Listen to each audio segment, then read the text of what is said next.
Muutused elus on nagu mägedes looklev tee.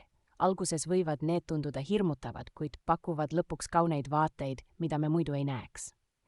Just nagu röövik, kes muutub liblikaks, võib sinu elu suurim muutus olla hoopis ukse avanemine millegi imelise suunas. Mugavustsoonist lahkumine võib tunduda hirmutav, kuid just seal, teisel pool hirmu, ootavad sind suurimad võimalused ja rõõmud.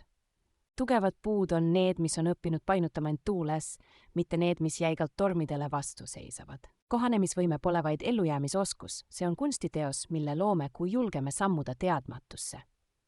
Kui eluvool meid ootamatutesse suundadesse kannab, on just meie võime kohaneda ja teistega koostööd teha see, mis aitab meil edasi liikuda. Muutus ei ole kaotusel põhinev, see on ümberpaigutumine, kus leiame uusi viise, kuidas oma elu pusletükid kokku panna. Looduses pole midagi püsivat peale muutuse enda.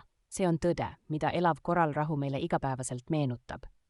Iga mäetipp, mille vallutame, olgu see päriselt või metafooriliselt, tuletab meile meelde, et meie suurimad saavutused tulevad pärast meie suurimaid väljakutseid. Me ei saa peatada aastaaegade vaheldumist elus, kuid me saame õppida igas hooajas õitsema, leides jõudu oma sisemisest vaimujõust. Lõpuks, muutustega kohanemine ei tähenda enda kaotamist, vaid pigem enda avastamist. See on võimalus kohata endas peituvat julgust, leidlikkust ja vastupidavust, mida sa pole kunagi teadnud endal olevat.